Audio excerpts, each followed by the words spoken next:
한 주간도 평안하셨습니까? 지금은 사순절 기간이고 오늘 본문에 나오는 사건은 예수님의 지상생의 마지막 한 주간, 예수님께서 예루살렘에 입성하시고 그 주간의 주말에 잡히셔서 십자가에 달리시는 그 부분에 관한 기록입니다. 예수님께서는 왜 예루살렘으로 올라가셨을까요? 이제 예루살렘에 올라가면 잡힐 것을 아시지만 그것이 하나님 아버지의 뜻이었기 때문에 올라가셨습니다. 누가복음 18장에 보면 보라 우리가 예루살렘으로 올라가노니 선지자들로 기록된 모든 것이 인자에게 응하리라. 선지자들로 기록한 모든 것을 응하게 하시기 위해서 예루살렘에 올라간다고 그렇게 말하고 있습니다. 예루살렘에 올라가면 잡히시고 모욕을 당하고 죽으실 것을 아셨지만 그것이 하나님 아버지 뜻이라고 생각하고 예루살렘을 향해서 올라간 것입니다. 성도들은 고난을 당하지 않는 것이 무조건 좋은 것이 아니라 고난을 당하든지 평안하든지 하나님 아버지의 뜻이 무엇인지를 물어보고 아버지의 뜻에 따라서 행하는 것이 성도들의 마땅히 할 바이고 예수님은 그렇게 하셨습니다. 누가복음 13장 33절에 보면 선지자가 예루살렘 밖에서는 죽는 법이 없느니라. 예수님께서는 이제 자신이 죽으실 것을 아시고 예루살렘으로 가서 죽어야 되겠다고 생각하신 것을 보게 됩니다. 오늘 본문의 사건들은 예루살렘 주변에 있는 베다니에서 예수님이 예루살렘 성과 예루살렘 성전으로 왔다 갔다 하시면서 행하신 일들, 가르친 말씀, 일어난 사건들을 기록하고 있는 것을 알게 됩니다. 예수님 행하신 이 모든 사건, 행동, 태도의 배후에는 예수님께서 하나님 아버지의 뜻을 성취하고자 하는 그런 마음이 있었습니다. 그것이 바로 오늘 본문의 제목입니다. 한번 따라합시다. 말씀대로, 기록대로, 하나님 아버지께서 선지자를 통해서 말씀하신 대로 행하고 그것을 성경에 기록해 놓은 대로 하시는 것을 알 수가 있습니다. 예수님이 예루살렘에 온다는 말을 듣고는 사람들은 환호했습니다. 그들은 호산나 다윗의 자손이여 이렇게 외치고 있습니다. 그들은 예수님께서 하나님의 아들인지는 몰랐지만 예수님이 정권을 바꿀 수 있는 분이 아닐까 그렇게 생각했던 것 같습니다. 예루살렘은 하나님께서 세우신 이스라엘 왕국의 수도였습니다. 그것은 왕이 거하는 왕궁이 있는 곳입니다. 그래서 이스라엘 백성들은 좋은 왕이 하나님의 통치를 이 땅에 펼치기를 늘 기대했는데 그런 왕은 별로 없었습니다. 이스라엘이 망하고 바벨론의 포로로 잡혀간 것도 내 백성이 목자가 없어서 좋은 왕이 없어서 그렇게 되었다고 선지자 에스겔을 통해서 말씀하고 있습니다. 그런데 이 백성들을 목자 없이 유리하는 것 같은 백성들을 구원할 목자, 구원할 왕이 온다. 누구냐? 다윗이다. 그렇게 말했습니다. 에스겔이 말한 다윗은 이미 에스겔 시대에는 죽은 지 수백 년이 지났습니다. 그러므로 에스겔이 말한 다윗이라는 것은 오늘 본문에 나오는 예수 그리스도, 다윗 자손, 제가 늘 말했죠. 누구의 아들과 누구는 같다는 이스라엘의 언어 표현이 있습니다. 그러므로 다윗의 자손이라고 하는 말은 구약에 예언한 다윗 왕가에서 하나님이 세우신 왕이 탄생할 것을 기대한 것입니다. 그 당시의 왕은 헤롯인데 헤롯은 에돔의 핏줄이 섞여 있는 다윗 왕가의 정통적인 후계자가 아니었습니다. 그는 핏줄로도 그렇지만 자기 백성들을 하나님의 뜻에 따라서 잘 통치하는 왕이 아니라 욕심꾸러기였고 자기의 권위와 자기가 높은 것을 생각하고 자기의 권력에 반대되면 베들레헴 지경의 2살 아래로 아이들을 다 죽이는 것처럼 잔인한 왕이었던 것으로 성경이 기록하고 있습니다. 그러므로 백성들은 예수님이 예루살렘에 입성하시니까 호산나 하는 말은 호세아, 예수, 호산나 다 같은 어근을 가진 말인데 구원이라고 하는 어근을 가진 말입니다. 호산나 하는 것은 구원하소서 하는 청유형입니다. 다윗 자손이여 다윗의 가문에서 태어난 왕이 우리를 구원하여 주옵소서. 새로운 왕이 통치하기를 바란다. 그런 뜻이 포함되어 있습니다. 백성들의 기대는 이렇게 많은 사람들이 예수님을 환영하니까 우리들이 힘만 모으면 민중혁명이라도 가능하다고 생각했던 것 같습니다. 이번 기회에 정통성 있는 다윗 가문의 후예를 왕으로 세우고 그 왕이 우리를 행복하게 해줄 것이라고 생각했던 것 같습니다. 예수는 백성들의 이러한 열망과 그들의 기대를 알았지만 그들의 기대를 따라서 움직이지는 않았습니다. 반면에 백성들이 이렇게 하기 때문에 예수님을 죽이려고 하는 사람들이 있었습니다. 그 사람들의 공격을 피하려면 예수님 조용히 예루살렘에 입성하시면 됩니다. 예수님은 바리새인들이나 유대의 종교 지도자들의 기대를 따라서도 움직이지 않았습니다. 예수님 예루살렘에 임하셨습니다. 사람들이 환호하고 소란한 가운데 누가 왔는지를 알 수 있도록 임했습니다. 다만 예수님이 하신 것은 그 백성들이 기대하는 왕의 모습이 아니라 새끼 낙이 새끼를 타고 오시는 모습이었습니다. 예루살렘에 가까이 왔을 때 예수님께서는 제자 2명을 보내시며 맞은편 마을로 가라. 그리하면 곧 매인 나귀와 나귀 새끼가 함께 있는 것을 보리니 풀어 내게로 끌고 오라. 나귀 새끼와 나귀를 풀어 데리고 오라고 그렇게 말씀하십니다. 왜요? 오늘 본문 4절에 보면 이는 선지자를 통하여 하신 말씀을 이루려 하심이라 일렀으되 시온 딸에게 이르기를 내 왕이 내게 임하나니 그는 겸손하여 나귀 곧 멍에 매는 짐승의 새끼를 탔도다. 그렇게 되어 있습니다. 예수님 예루살렘에 입성하시면서도 하나님 아버지께서 원하시는 뜻을 따라서 입성하기를 원하셨습니다. 하나님 아버지 뜻은 무엇입니까? 지금 예루살렘에서 통치하는 왕이 잘못된 왕입니다. 하나님의 뜻을 이루지 않습니다. 그러면 그 왕을 내가 힘으로 무너뜨리고 내가 마음대로 통치하겠다는 것이 아니고 하나님 아버지께서 원하시는 왕으로서 하나님 아버지께서 원하시는 왕의 모습, 통치의 모습을 보여주겠다고 하는 것입니다. 그 왕은 어떤 왕입니까? 첫째, 겸손한 왕입니다. 그는 자기를 드러내는 왕이 아닙니다. 시온 딸아 내 왕이 내게 임하나니 그는 겸손하다. 그렇게 되어 있습니다. 그는 또 어떤 왕이십니까? 그는 평화의 왕이십니다. 그는 전쟁에 사용되는 말을 타고 오시는 분이 아니라 평화로운 백성들의 일상에서 있는 나귀, 그것도 새끼를 타고 오십니다. 예수님께서는 예루살렘이 하나님이 세우신 왕으로 말미암아 하나님의 뜻이 이루어지는 그런 왕국의 수도가 되기를 원했습니다. 그러나 예루살렘은 그런 기능을 감당하지 못했습니다. 예루살렘의 왕들은 백성들을 착취하고 또 하나님의 뜻을 이루기보다는 자기의 욕심을 이루는 그런 왕들이었습니다. 백성들의 마음속에는 다른 왕이 오기를 기대했습니다. 그래서 마침내 하나님 보내신 예수님이 왔을 때 그들은 환호했습니다. 그러나 예수님은 백성들의 뜻도 아니고 또 그 상황에 따라서 자기의 욕심을 부리는 것도 아니고 오직 하나님 아버지의 뜻을 성취하는 왕으로 오신 것을 볼 수가 있습니다. 오늘 본문의 제목처럼 말씀대로 기록된 대로 예수님께서는 행하시는 것을 볼 수가 있습니다. 우리는 시대의 풍조를 따라서 움직이는 사람도 아니고 민중이 원하는 대로 움직이는 사람들도 아닙니다. 혹은 나의 이익을 생각하면서 내가 원하는 대로 움직이는 사람도 아닙니다. 우리는 예수님의 발자취를 따라서 하나님 아버지께서 원하시는 대로 말씀대로 기록된 대로 하는 왕이 되어야 할 것입니다. 예수님께서는 예루살렘에 가까이 오시면서 제자들을 보내셨습니다. 맞은편 마을로 가라. 그러면 나귀 새끼가 어미 나귀하고 같이 매여 있을 것인데 그걸 보거든 데려와라. 주인이 뭐라고 하거든 주가 쓰시겠다고 하라. 예수님께서 제자들에게 말씀하신 것은 왕의 신하들이 어떻게 행해야 되는가를 보여주는 것입니다. 제자들은 예수님을 왕으로 섬기는 왕의 신하로서 예수님이 시키는 말대로 했습니다. 약간 이상한 점이 있어요. 아니 예수님 이렇게 많은 사람들이 지금 예수님을 환호하고 따르고 지금이 찬스인데 그래도 좀 그럴듯하게 백성들이 볼 때 그럴듯한 모습으로 오시는 것이 마땅하지 않겠습니까? 제가 어디 가서 백마를 한 마리 구해올까요? 백마 8필이 끄는 마차라도 제가 구해올 수 있겠습니다. 그렇게 말하지 않았습니다. 아니 나귀를 타는 건 좋은데 기왕이면 어미 나귀를 타야 되지 않겠습니까? 나귀 새끼를 탄다는 건 이상합니다. 그렇게 말하지 않았습니다. 예수님 그 사람들이 나귀를 주겠습니까? 자기 나귀를 그냥 언제 봤다고 우리를 보고 나귀를 그냥 끌고 가도록 하겠습니까? 여러 가지 의문도 있고 마음속에 의아심도 있었지만 제자들은 그렇게 하지 않고 예수님께서 시키는 대로 했습니다. 가서 누가 무슨 말 하거든 주가 쓰시겠다 하라. 그렇게 하고 데리고 온 것입니다. 이것이 하나님의 왕국의 신하들이 해야 될 태도입니다. 어떻게 합니까? 자기 왕이 시키는 대로 한 것입니다. 제자들은 왜 이렇게 했습니까? 그것은 예수님께서 하나님 아버지의 뜻을 따라서 순종했기 때문입니다. 우리가 하나님 아버지의 말씀을 따라 순종할 때 하나님 아버지께서는 우리 입의 말에 권위를 주셔서 우리를 따르는 사람들에게 우리의 말이 성취되도록 하시는 것을 볼 수가 있습니다. 제자들은 어떠합니까? 제자들은 예수님께서 시키는 말씀대로 벳박이라는 마을로 가보니까 나귀가 매여 있고 나귀 새끼가 같이 있는 것을 보고는 나귀와 나귀 새끼를 데리고 오겠다고 합니다. 주인이 왜 남의 나귀를 가져갑니까? 역시 같은 말을 합니다. 주가 쓰시겠다 하라. 그러니까 아무 소리 하지 않고 주인이 그 나귀와 나귀 새끼를 주는 것을 볼 수가 있습니다. 왜 이런 일이 생깁니까?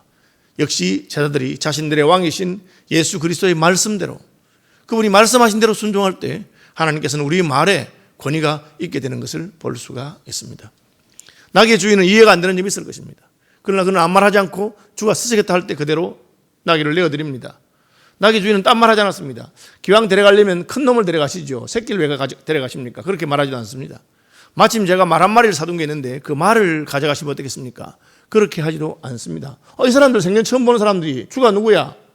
듣도 보도 못한 이상한 소리 하고 있네. 왜 주가 쓰시겠다 하면서 남의 나귀와 나귀 새끼를 가져가려 하시오. 그렇게 말하지 않습니다. 이것이 우리가 하나님의 말씀에 순종할 때 하나님께서는 우리 앞에 막혀있는 모든 장애를 여시고 광야가 백합화와 같이 피어나고 사막에 대로가 생기고 홍해 가운데로 길이 열리게 하시는 하나님의 능력을 보여주시는 것입니다. 왜 그렇습니까? 예수님이 세상의 왕처럼 권위를 자랑하는 그런 모습으로 와서가 아닙니다. 그는 겸손하고 그는 남들 보기에 볼품없는 나귀 새끼를 타고 오시지만 오직 예수님 마음속에 하나님 아버지의 말씀을 따라 순종하시는 모습이기 때문에 그 말씀에 천하가 굴복하는 것을 볼 수가 있습니다. 한 걸음 더 나가서 자기의 신하나 자기의 백성이 예수님의 말씀에 순복할 뿐 아니라 길가에 있는 무화과 나무조차도 예수님 말씀에 순복하는 것을 보게 됩니다. 이튿날 예수님 베다니에서 다시 아침 일찍 나오셨습니다. 왜 일찍 나오셨습니까? 이제 자기의 지상사역의 마지막 며칠이 남아 있습니다. 곧 십자가에 달리실 것입니다. 예수님께서는 아침 일찍부터 백성들에게 한마디라도 더 하나님 말씀을 가르치고 자신이 하시던 일을 끝까지 하시기를 원하셨습니다. 우리 생각 같으면 이제 내일 모레 며칠 지나면 십자가에 달려야 되는데 그냥 푹 쉬고 모든 일을 그만하고 그렇게 하고 싶지 않았겠습니까? 그러나 예수님은 일찍이 나셨습니다. 식사도 하지 아니하시고 나셨습니다. 가다 보니까 무화과 나무가 있습니다. 잎이 무성합니다. 잎이 저 정도로 무성하면 열매가 몇 개 있을 것이라고 기대할 수 있습니다. 물론 무화과의 철은 아니지만 그러나 무화과의 철이 아니라도 무화과에 나무 열매가 몇 개씩 달려있다고 그렇게 성경 연구가들은 말하고 있습니다. 갔는데 기가 막히게도 하나도 없었습니다. 오늘 본문 아니지만 똑같은 사건을 기록한 다른 성경에서는 이는 무화과의 때가 아니기 때문에 하나도 없었다고 말하고 있습니다. 무화과가 무슨 잘못입니까? 때에 맞춰서 열매를 맺는데 마침 자기는 그 때에는 맺을 열매가 없는 것이죠. 그런데 예수님께서는 무화과를 저주하셨습니다. 왜 하나님 만드신 피조물을 하나님의 아들이 저주합니까? 역시 마찬가지입니다.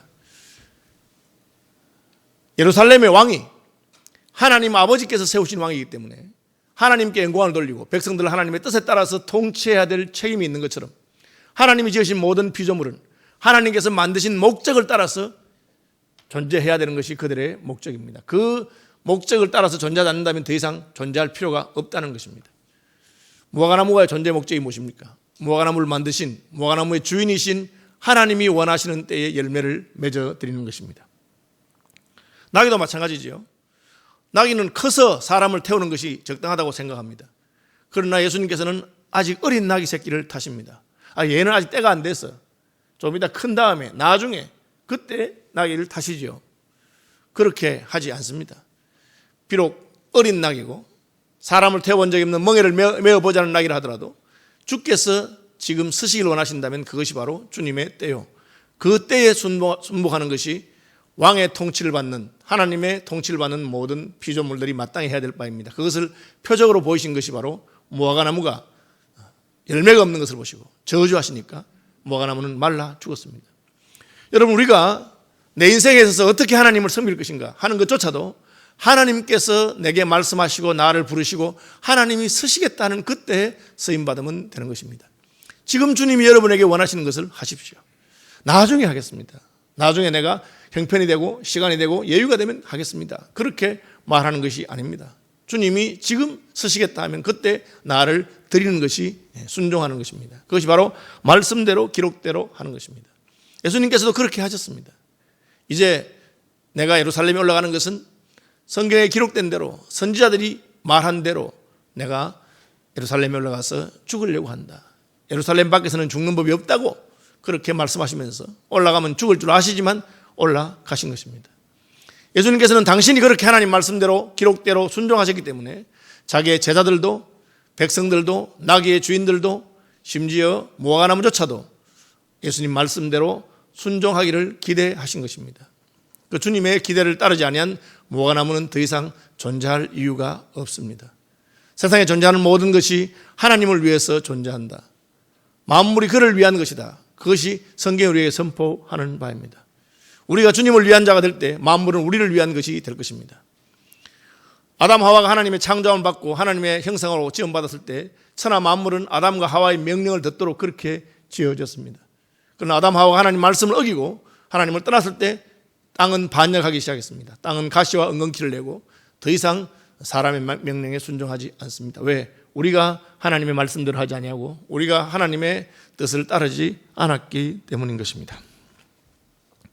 이제 예수님은 예루살렘 성전로 들어가십니다. 예루살렘 성은 하나님의 도성이라 하고 예루살렘 성전은 하나님께서 임재하시는 곳입니다. 예루살렘 성전에서 이루어지는 일은 어떤 것입니까?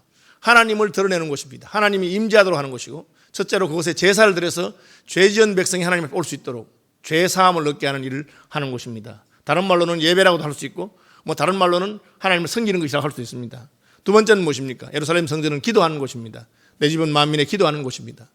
또 세 번째로 무엇입니까? 예루살렘 성전은 하나님의 말씀이 선포되는 곳입니다. 구약 성경에 보면 종교회가 일어날 때 예루살렘 성전에서 율법의 말씀을 발견하고 히스기야가 종교회를 일으켰다고 되어 있습니다.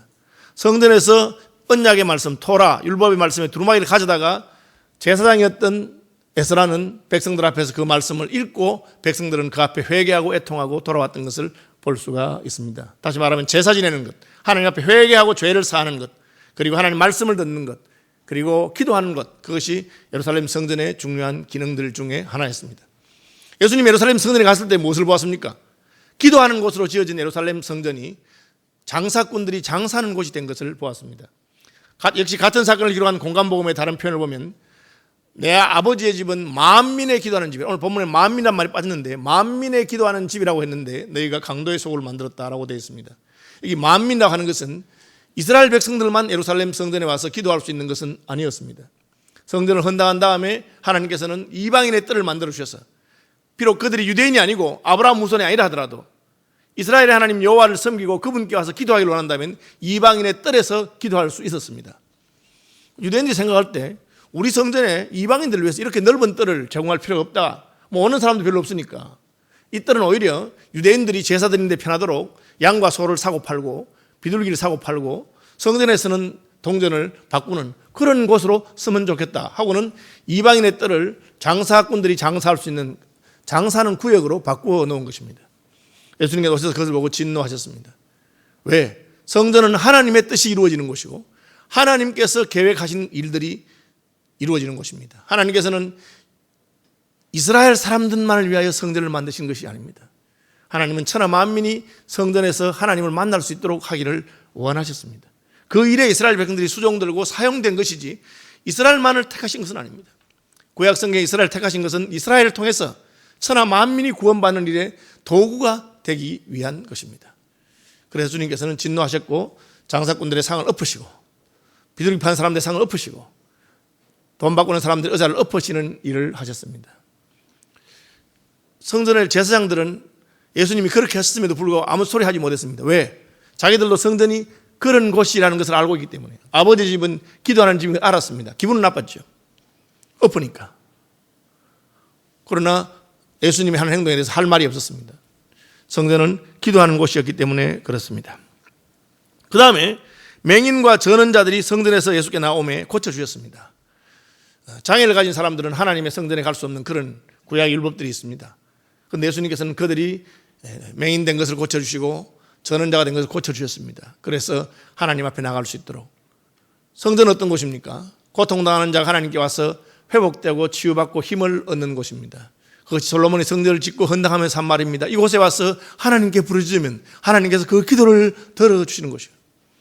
역병이 돌 때도 병을 고쳐주시고 우리가 포로로 잡혀가면 포로에서 해방되게 해주시고 하나님의 구원을 보여주는 곳입니다. 예수께서는 소경과 안전병을 고치시면서 하나님의 구원을 성전에서 선포하시고 보여주었습니다. 대제사장들이 와서 이제 잔소리했습니다. 뭘 보고 잔소리합니까? 고친 것을 보고 말할 수는 없습니다. 기도하는 곳이라고 말할 수 없습니다. 그들은 아이들이 떠드는 것을 보고 말했습니다.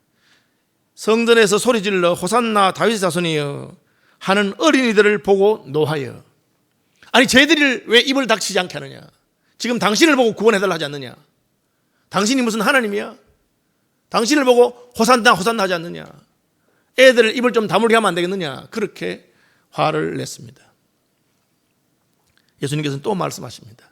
너희가 왜 화를 내느냐? 그것이 너희 마음에 안 들어서 화를 내느냐? 아니면 하나님 아버지께서 아이들이 그렇게 말하면 안 된다고 말했기 때문에 화를 내느냐 하는 것입니다. 예수님은 성전을 엎으시고 상을 엎으시고 화를 냈습니다. 왜? 하나님 아버지께서 내 아버지의 집은 기도하는 집이라고 했는데 기도하는 집을 다른 곳으로 바꾸기 때문에 예수님께서 화를 내신 것입니다. 너희는 왜 화를 내느냐? 아이들이 떠드는 것 때문에 왜 화를 내느냐? 그러면서 아이들의 어린 아기와 젖먹이들의 입에서 나오는 찬미를 온전하게 하셨나이다 함을 너희가 읽어본 일이 없느냐? 너희가 서기관들이 아니냐? 제사장들이 아니냐? 율법을 맡은 자들이 아니냐? 성경을 한번 읽어보거라. 어린아이와 젖먹이 입에서 나오는 말을 온전하게 하셨다는데 왜 아이들과 젖먹이가 떠드는 소리에 대해서 너희가 화를 내느냐? 그들은 할 말이 없었습니다. 왜? 그들은 자기들의 분노함이나 자기들의 감정을 하나님의 말씀에 의해서 순종하고 따라간 것이 아닙니다. 예수 믿는 사람은 기뻐도 말씀 때문에 기뻐하고 슬퍼도 말씀 때문에 슬퍼하고 진노해도 하나님의 말씀 때문에 진노해야 되는 것입니다. 예수님께서는 성전에서 화를 낼 때도 하나님의 말씀대로 되지 않는 것을 보고 성전이 잘못된 것을 보고 진노하셨고 아이들의 소리를 그만둔 것도 성경 말씀에 아이들과 젖먹이의 말이라도 온전케 하셨다는 말씀 때문에 가만히 계셨던 것입니다. 그러면서 예수님께서 말합니다. 너희가 화를 냈는데 내가 한번 물어보자. 요한의 세례가 하나님께로부터 왔느냐 사람에게로 왔느냐? 여러분 왜 요한 얘기를 했냐면 예루살렘 성전에서는 제사를 드립니다. 제사를 드리면 죄용산 받아요. 속죄제, 속건제. 그런데 요한은 제사장입니다. 제사장의 아들로. 그런데 성전에서 제사를 드려서 죄사함 받으라 하지 않고 내게로 와서 물로 몸을 씻어라. 요단강에서 세례를 베풀었습니다. 회개하고 세례 받으라 그렇게 말했습니다. 다른 방식의 죄사함을 선포한 것입니다. 가서 양을 잡고 소를 잡고 하나님께 그렇게 하라 하지 않습니다. 그냥 누구든지 와서 요단강에서 몸을 씻고 회개하거라 그렇게 말한 것입니다. 요한이 왜 그렇게 했습니까? 하나님 아버지께서 그렇게 하라고 했기 때문에 그렇게 한 것입니다. 요한은 이전에 성전 제도와 제사가 하나님께서 만드신 것임에도 불구하고 그것이 아니라 그것이 타락이기 때문에 참된 우리의 죄를 씻게 하는 다른 세례가 있다는 것을 알았습니다. 그래서 요한에게 와서 물로 몸을 씻는 사람들에게 내가 씻었으니 깨끗하게 됐습니까? 뭐라 합니까? 나는 너희로 회개케 하기 위해서 물로 세례를 주거니와 내 뒤에 오시는 분이 계시는데 그는 불과 성령으로 너희에게 세례를 줄 것이다. 무슨 말입니까? 물로 한번 씻는다고 해서 깨끗해집니까? 또 더러워집니다. 왜? 우리 속에서부터 더러운 것이 나오고 땀이 나오고 분비물이 나오기 때문에 그렇습니다.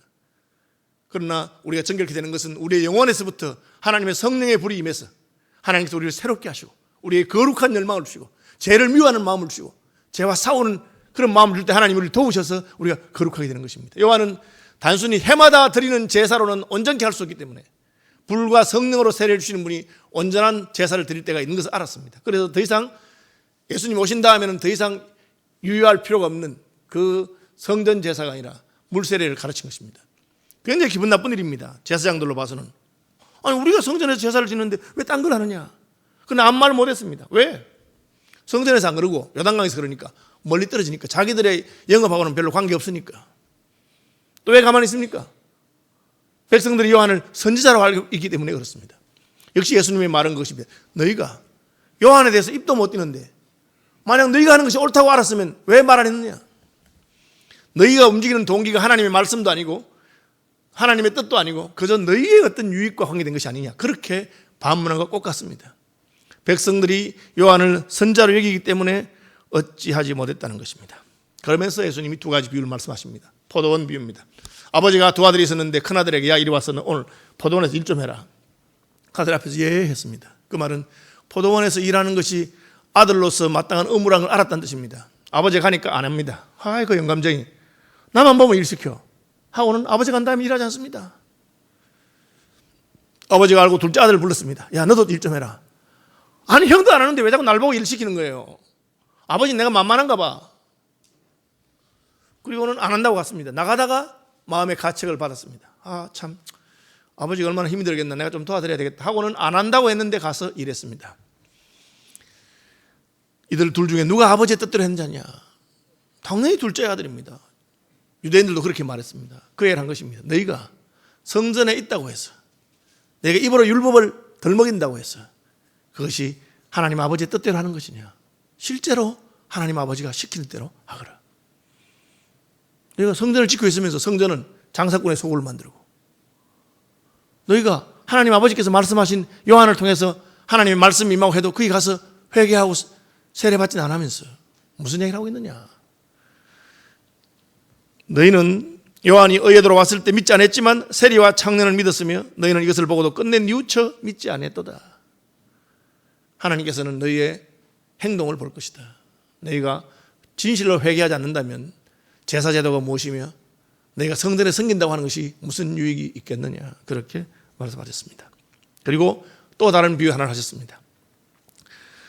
주인이 포도원을 만들고 울타리를 두르고 모든 포도농사에 필요한 시설들을 다 갖춘 다음에 그 포도원을 새로 주었다. 농부에게 포도를 수확하면 얼마를 받기를 기대했다. 이를테면 요셉은 5분의 1을 받았습니다. 받기를 기대했다. 그래서 수확 처리돼 가지고 종을 보냈는데 주기는커녕 때리고 죽이고 쫓아냈다. 놀라서 더 많이 보냈더니만 또 죽이고 때리고 쫓아냈다. 이게 무슨 일인가? 그래서 이제 아들을 보냈다. 아들을 보냈더니만은 아들은 상속자니까 이놈만 죽이면 되겠다. 아들을 죽였다. 그렇게. 내가 지금 나를 죽이려고 하는 것이냐? 그 말입니다. 내가 죽었으면 좋겠지. 하나님의 아들이 와서 성전에서 이러쿵저러쿵 하니까.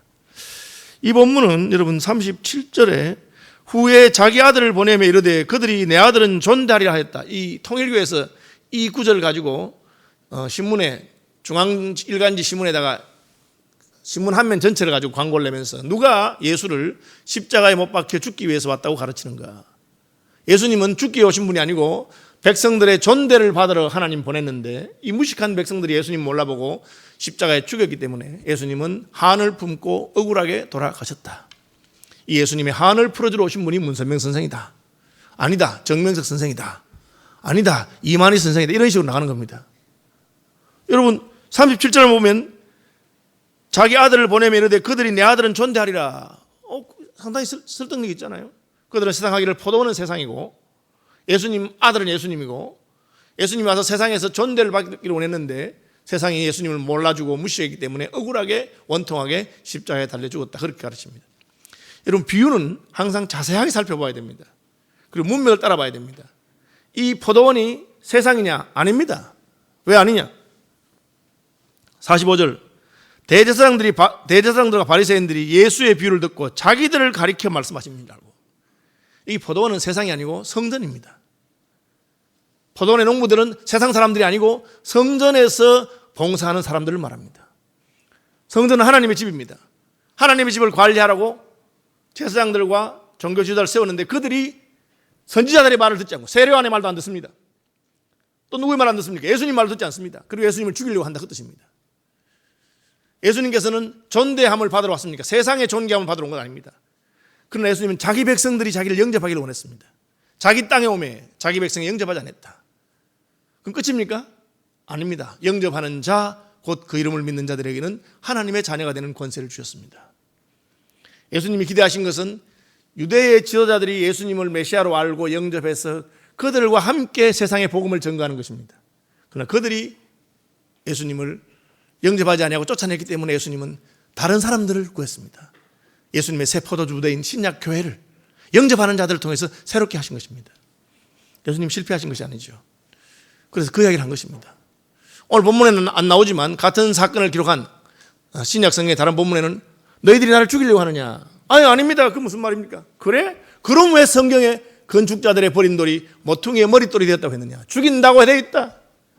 그럼 내가 죽인다고 하더라도 하나님께서는 그걸 살리시고 모퉁이의 머릿돌이 되게 하실 것이다. 그것을 베드로는 오순절 설교를 하면서 이 예수님은 너희 건축자들의 버린 돌로서 모퉁이의 머릿돌이 되어 있네. 다시 말하면 유대 종교 지도자들은 예수님을 버렸음에도 불구하고 예수님은 새로운 천국 백성들을 부르셔서 그들로 말미암아 하나님의 나라를 세운다. 그 이야기를 한 것입니다.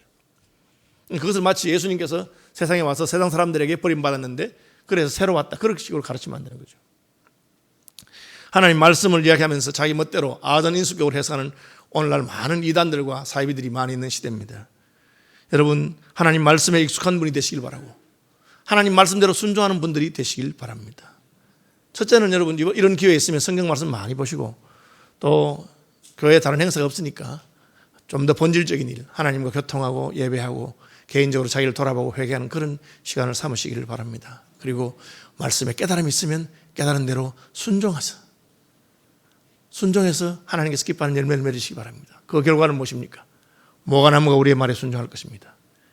내가 믿고 심하지 않으면 이보다 큰 일도 할 것이라. 그렇게 예수님께서 말씀하셨습니다. 땅에서 매면 하늘에서도 매일 것이고 땅에서 풀면 하늘에서도 풀립니다. 우리가 하나님 말씀을 순종하고 그 말씀대로 기록대로 따르기 때문에 우리의 입술의 말에도 하나님의 권위와 능력이 나타나는 것을 체험하는 시간들 되시기를 축복합니다.